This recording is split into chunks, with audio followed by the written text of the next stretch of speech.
जाना है तो जा, इतना काम हम नहीं कर सकते हैं क्या? बैठ के फोकट का खाना खाने वाले इंसान है क्या?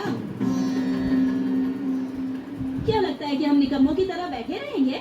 देखा सासू माँ कितना घमंड है इसे। जाने दो ना बेटी, ऐसी बातों पर ध्यान नहीं देते। अब आप ये मत सोचिएगा कि आप ये काम कर लेंगी, भले ही पैसे लगे पर दूसरी काम वाली ले आएंगे। क्या जरूरत है? और वैसे भी खुद अपना काम करने में क्या बुराई है? मैं तो सारा दिन घर में बैठी ही रहती हूँ।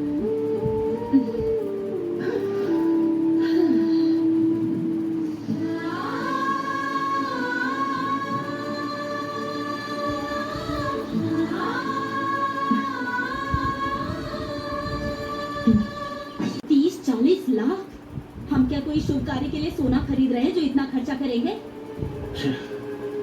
बहुत बड़ा सरदर्द गले पड़ गया। रुको बताता हूँ। आप किसे फोन कर रहे हैं? गिरी को। ये बात उन्हें बताने की जरूरत है क्या? तुम मुंह बंद करोगी? एक खींच के दूंगा ना तो मुंह टूट जाएगा। भैया। हेलो भाई, कैसा है मेरा भाई? उस दिन फोन पर यही बात जब पूछी थी तो मैंने कहा था अच्छा हूँ, 2 दिन में तबीयत खराब हो जाएगी क्या? लगता है मुझ पर अभी तेरा गुस्सा उतरा नहीं है। माँ को मैं तुम्हारे पास जल्दी भेजता हूँ। उस दिन तो आपने मना कर दिया, इतनी जल्दी निर्णय कैसे बदल दिया? बेटी, मैं कोई मदद कर दूं क्या? इससे ज्यादा खुश नसीबी की बात क्या होगी? वैसे भी अब तो मैं चलाती थी, आपकी तरह मैं कहाँ बना पाऊंगी। तो ये लीजिए। वैसे भी खाकर बैठे रहने में आपको भी तो कष्ट होता होगा ना, और मेरी भी थोड़ी मदद हो जाएगी। जरा साइड हटिए ना।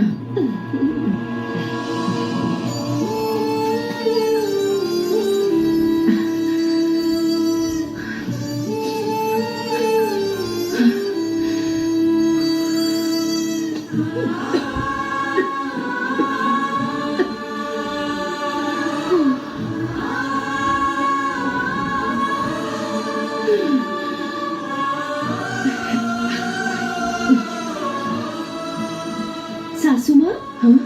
जरा इसे भी धो दीजिए, बुरा मत मानिएगा। हाँ। मुझे जरा बाहर कुछ काम है। अब दादी की बारी। अरे ये दादी माँ को सांप ने काट लिया, काट लिया। मेरी बच्ची, दादी को सांप ने काट लिया। अच्छा, अब तुम्हारी बारी। ये क्या, तुम अभी तक सोई नहीं? बस सोने ही वाली हूँ माँ। बहुत हो गया तेरा खेलना, चल अब। आप चलो, मैं आती हूँ। तेरी तो मुझे ही उल्टा जवाब दे रही है। इतना छोटी उम्र में तेरी हिम्मत कैसे हुई? हाँ? मुझे जवाब दे रही है।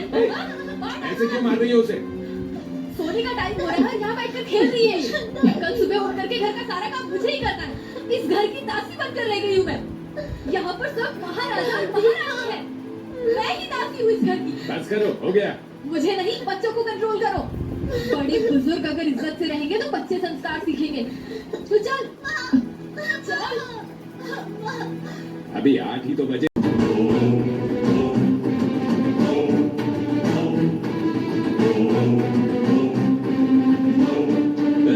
ये तुमने क्या क्या कभी भैया भैया पकड़ो मुझे। माँ जब जिंदा थी उन्हें दुख ना हो, तुमने जो बोला हमने सुन लिया। हमारी माँ का अंतिम संस्कार तूने किया, इज्जत उतर गई ना हमारी। मरी हुई माँ से ज्यादा इज्जत की बात क्या है? तू मुंह बंद रख। माँ का सबसे छोटा बेटा मैं हूँ, चिता को आग मुझे लगानी चाहिए थी। तुझे ये हक किसने दिया? मैंने। कहते ना भाभी माँ के समान होती है और देवर बेटे के समान होता है, और उस माँ के बड़े बेटे के तौर पर ये मैंने कहा था। और तुम लोग अधिकार के बारे में बात कर रहे हो। असल में क्या है तुम्हारा अधिकार, ये बताओ। माँ की मृत्यु हो गई ये बात पता चलने के बाद तुम लोग कहाँ थे? पीकर मजे करते हुए नशे में धुत थे ना तुम लोग? क्यों रे, एक दिन भी उन्हें प्यार से देखा क्या? एक पल के लिए भी उनका हालचाल पूछा क्या? उसे कैंसर था, तुम लोगों ने कभी पूछा क्या? पर वो माँ तुम्हारे कर्जों को नजरअंदाज करके तुम्हारी गलतियों पर पर्दा डाल के मर गई, समझे तुम लोग? अपनी जरूरतों के लिए माँ से प्यार का दिखावा किया। माँ को प्यार से रखना चाहिए, इस बात का भी ज्ञान नहीं है तुम लोगों को। हर रोज एक घर बदला और आखिर में उसे अकेला कर दिया।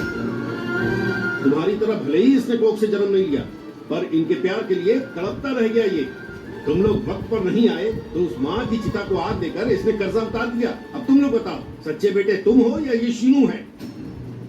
बेटा वो होता है जो माँ को नर्क की दुनिया से निकालता है, पर तुम लोगों ने अपनी माँ को जीते जी नर्क में ही डाल दिया।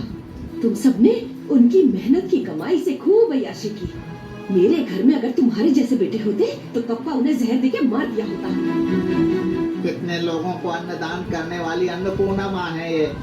ऐसी माँ को 2 निवाला खाना देने के लिए तुम लोग बंटवारा करते हो।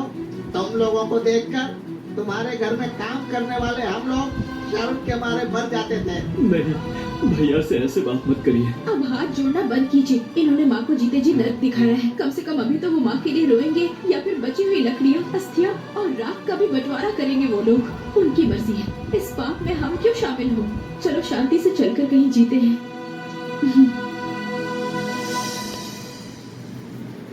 जरा रुको, पहले उस 1 किलो सोने का हिसाब तो करके जाओ। दीदी ने जो पूछा उसमें गलत क्या? माता पिता पर ध्यान न देने वाले पुत्र, चाहे वो पैदा हो या ना हो, इस बात से कोई फर्क नहीं पड़ता है। हमें माफ कर दीजिए। हम तो जीते जी मर चुके थे। जीते जी मर चुके थे। हमारी माँ ने हमारे पिता के मरने के बाद अपने सुखों का ख्याल छोड़ करके हमें पाला बहुत कष्टों के साथ। हमने उनके लिए कुछ नहीं किया और माँ होने के नाते हमारी खुशियों में ही उन्होंने अपनी खुशियाँ ढूंढ ली। चाचा जी, हमें माफ कर दीजिए, क्षमा कर दीजिए। माँ ने हमेशा बहुओं को अपनी बेटी की तरह समझा, लेकिन इन लोगों ने उन्हें हमेशा सासू माँ की तरह देखा। हमारी बीवियां तो बाहर से आई थी, लेकिन हमने क्या किया, हमेशा यही सोचा कि बीवी ही हमारी दुनिया है। माँ को माँ की तरह कभी नहीं देखा।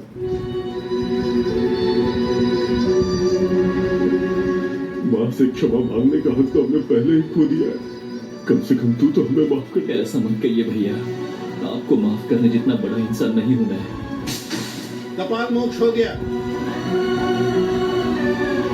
बच्चे भले ही कितने भी दुष्ट क्यों ना हो, पर माँ कभी नफरत नहीं करती। अपनी माँ की आत्मा की शांति के लिए प्रार्थना करें।